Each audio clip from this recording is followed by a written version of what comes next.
दोनों का रुख करते हैं। अंकुर, लगातार ये आंकड़े बढ़ रहे हैं। पिछले 5 दिनों का आंकड़ा हमने दिखाया और बहुत ही खौफनाक ये आंकड़े हैं, क्योंकि बहुत रफ्तार के साथ संक्रमण तेजी से सामने आ रहा है। मौत का आंकड़ा भी बढ़ रहा है। 106 मरीज की मौत राज्य भर में हो गई है पिछले 24 घंटे की बात करें तो। अभी आने वाले कई और हफ्ते बाकी हैं।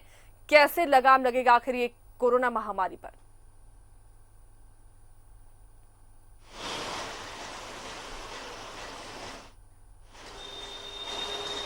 जो दूसरा लहर है काफ़ी खतरनाक है। पिछले 24 घंटे में राज्य में 106 मौतें हो गई हैं। सिर्फ रांची की बात करें तो 53 लोग इस संक्रमण से उनकी जो है मौत हो गई है। तो कहीं ना कहीं बात करें तो जिस तरीके से एक चेन को तोड़ने की बात जो है सरकार की थी और स्वास्थ्य सुरक्षा सप्ताह जो है वो लगाया गया था। कल से स्वास्थ्य सुरक्षा सप्ताह की शुरुआत हुई थी और आज जो है दूसरा दिन है। लेकिन कहीं ना कहीं बात करें तो लोगों में भी एक लापरवाही जो है वो देखने को मिल रही है। तमाम सब्जी मार्केट में कल हमने डेली मार्केट सब्जी बाजार का दृश्य दिखाया, किस तरीके से दुकानदार और जो लोग जो सब्जी खरीदारी करने आ रहे थे उन पर जो है काफ़ी पुलिस द्वारा जो है समझाया जा रहा था, लेकिन उसके बावजूद काफ़ी भीड़ जो है लोगों द्वारा किया जा रहा था। और अभी भी अगर हम कोकर बाज़ार की बात करें तो आप देख सकते हैं मेरे पीछे कोकर बाज़ार का नज़ारा है और लोग जो हैं वो रोज़ाना सब्जी लेने पहुंच रहे हैं। चूँकि ये आंशिक लॉकडाउन 1 सप्ते का है तो लोग जो है 1 सप्ते की खरीदारी जो है वो कर सकते थे, लेकिन कहीं ना कहीं 1 सप्ते का लॉकडाउन में भी लोगों में लापरवाही ज़रूर देखने को मिल रही है। ऐसे में अगर बात करें तो जिस तरीके से जो आंकड़े बढ़ रहे हैं आशिया, वो आंकड़े जो है काफ़ी डरावने हैं।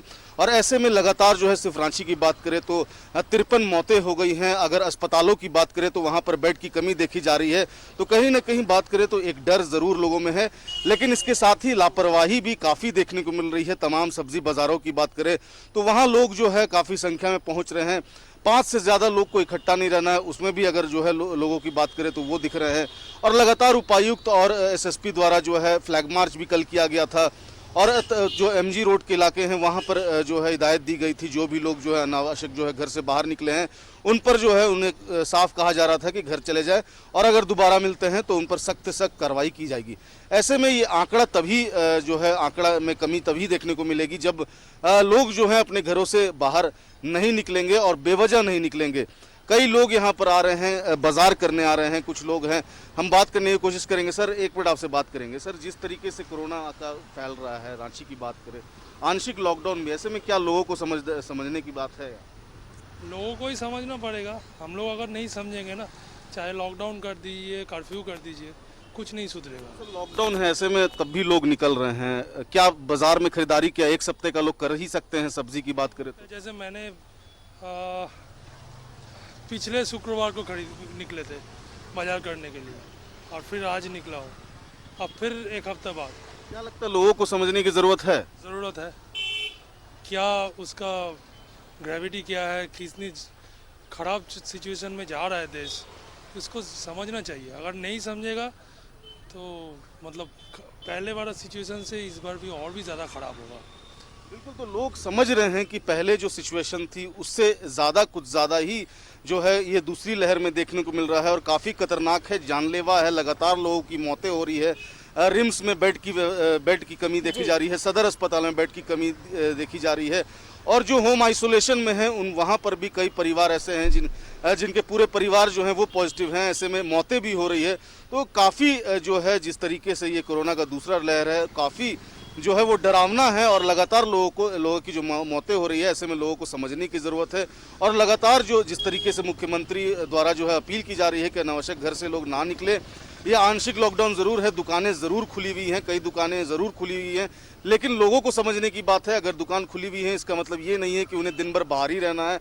अगर काम नहीं है तो लोग अपने घर में रहें, बहुत ज़रूरी है तभी वो बाहर निकले। इस तरीके से ये चेन है, जो संक्रमण का चेन है, उस पर लगाम लगेगा और यही कोशिश जो है सरकार कर रही है।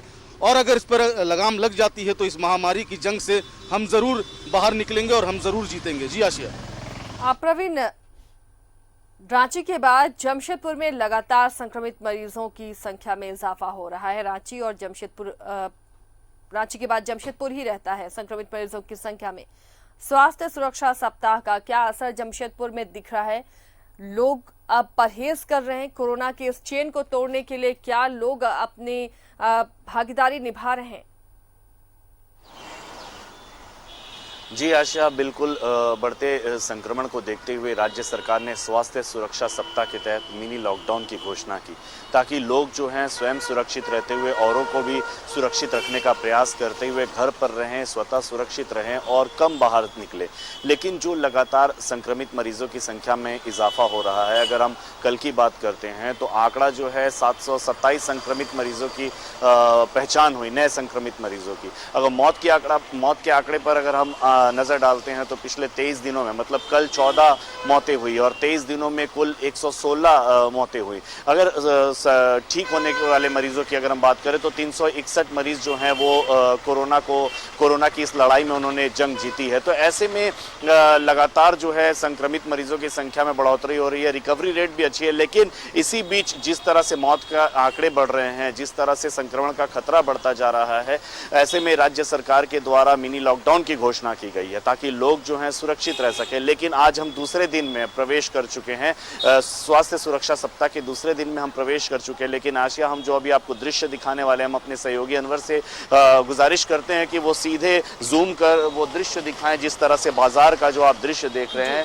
किस तरह से लोग धड़ल्ले से बाजार में निकल रहे हैं, किस तरह लोगों में किसी तरह का जो डर है इस संक्रमण को लेकर वो अभी नहीं दिखाई दे रहा है। तो ऐसे में किस तरह से लोग सुरक्षित रहेंगे, कैसे राज्य सरकार जिस तरह से अंतिम व्यक्ति तक स्वास्थ्य सुविधा मुहैया कराने के साथ साथ अंतिम व्यक्ति तक सुरक्षित रखने का प्रयास कर रही है।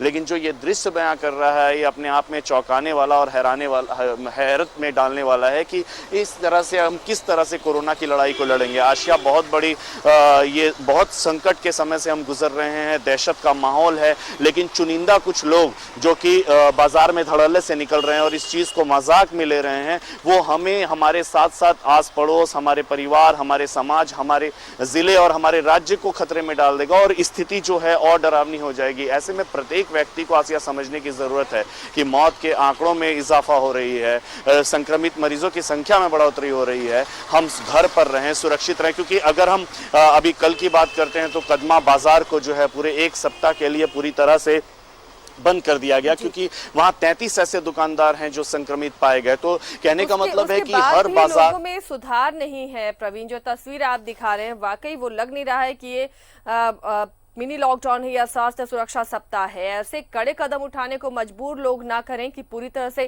कर्फ्यू जैसे हालात हो जाएं। इस चेन को तोड़ना है, ये लोगों को समझना होगा। इसके लिए बेहद जरूरी है कि कम से कम लोगों के साथ संपर्क हो और इसके लिए आपको घरों में रहना होगा, तभी आप इस चेन को ब्रेक करेंगे और कोरोना की जो संक्रमण है वो फैलने से रुकेगा। लगातार बढ़ते हुए आंकड़े, मौतों की संख्या अब लोगों को परेशान कर रही है, लेकिन कुछ लोग अभी भी ऐसे हैं जो इन चीजों को बहुत हल्के में ले रहे हैं। उनकी वजह से ये संक्रमण और फैल रहा है। तैयारियों की बात करेंगे अंकुर, तैयारियां क्या है इस फैलते हुए संक्रमण के साथ, बढ़ते हुए मरीजों की संख्या के साथ किस तरह की तैयारियां स्वास्थ्य विभाग की तरफ से दिख रही हैं? बिल्कुल आशा, अगर तैयारियों की बात करें तो लगातार जिस तरीके से बेड की कमी थी, ऑक्सीजन की कमी थी, तो लगातार जो है स्वास्थ्य मंत्री ने यह कहा था कि बेड की कमी को पूरा कर दिया जाएगा। हालांकि ऑक्सीजन जो है काफ़ी संख्या में अभी पहुंचे हैं और ऐसे में जो बेड की अगर बात करें तो बेड को भी बढ़ाने की बात जो है स्वास्थ्य सचिव ने की है और ये स्वस्थ कराया है कि बहुत जल्द जो है रिम्स और सदर अस्पताल में बेड की पूरी व्यवस्था कर दी जाएगी और जितने भी मरीज जो हैं वो बेड के लिए आएंगे तो उन्हें बेड जो है वो मिल जाएगा और ऐसे में वो भर्ती भी हो जाएंगे। तो कहीं ना कहीं ये दावा जो है ये स्वास्थ्य विभाग जो है कर रहा है कि बेड की कमी नहीं होगी। अब देखने वाली ये बात होगी कि बेड जो है कब तक जो है वो रिम्स में और सदर अस्पताल में आ जाते हैं, चाहे और भी जितने भी कोविड सेंटर बनाए गए हैं वहाँ पर बेड की कमी जो है वो कैसी है वो अब कुछ ही देर में जो है स्वास्थ्य सचिव जो है वो बताने वाले हैं। तो कहीं ना कहीं बात करें तो जिस तरीके से बेड की कमी देखी जा रही थी और ऐसे में मरीज की संख्या जो है वो काफ़ी बढ़ रही है, पॉजिटिव मरीजों की संख्या जो काफ़ी वृद्धि हो रही है, ऐसे में मरीज जो हैं वो चाहते हैं कि अस्पताल में ही सीधे भर्ती हो जाएं क्योंकि कई तरह की दिक्कतें आती हैं। लेकिन अगर मामूली दिक्कत है, बहुत ज़्यादा परेशानी नहीं हो रही है तो लोगों को भी घर में ही रहना चाहिए और घर में ही होम आइसोलेट हो जाना चाहिए और अगर ज़्यादा परेशानी होती है तो ज़रूर जो है वो अस्पताल जाएं और अपना इलाज करवाएं। लेकिन अगर बेड की कमी जो है वो है तो वो उसे जल्द पूरा कर दिया जाएगा, ऐसा स्वास्थ्य विभाग की ओर से ये कहा गया है। जी। और रिम्स की अगर बात करें तो रिम्स में भी ऑक्सीजन सिलेंडर की कमी देखी जा रही थी और लगातार जो है ऑक्सीजन सिलेंडर जो है वो जो है लगातार उसमें कमी देखी जा रही थी। लेकिन अब कहीं ना कहीं धीरे धीरे जो है वो पूर्ति हो रही है। हालांकि देर जरूर हुई है, लेकिन अब जो है स्वास्थ्य विभाग की तरफ से पूरी तैयारी कर ली गई है और ये दावा किया गया है कि अब जो है जितने भी मरीज आएंगे उनका इलाज जो है वो तुरंत होगा और ऐसे में मौत की बात करें तो मौतें कम होंगी। तो अब देखना ये होगा कि कितने दिनों में या कितने घंटों में जो है ये व्यवस्था पूरी होती है। ऐसे में जिस तरीके से अगर रिम्स की बात करें, रांची में 53 जो मौत हो रही है वो काफ़ी डरावनी है। तो ऐसे में स्वास्थ्य विभाग भी जो है वो अलर्ट हो गया है और लगातार जो है स्वास्थ्य मंत्री से इसे लिया जा रहा है, लेकिन मरीजों का आंकड़ा थमने का नाम नहीं ले रहा, इसलिए शायद सारे इंतजाम नाकाफी साबित हो रहे हैं। चलिए शुक्रिया अंकुर इस तमाम जानकारी के लिए। प्रवीण आपका भी शुक्रिया। तो लगातार लॉकडाउन जैसे हालात ना हो, कर्फ्यू जैसे हालात ना हो, इसलिए लोग अपने घरों पर ही रहें और ये सहूलियतें दी गई हैं, छूट दी गई हैं ताकि आपको कोई दिक्कत ना हो। इसे आप बेवजह घर से बाहर निकलकर इस सहूलियत को खत्म ना करें ताकि सरकार कड़े फैसले लेने पर मजबूर हो, क्योंकि आंकड़े जो आ रहे हैं वो बेहद डरावने हैं।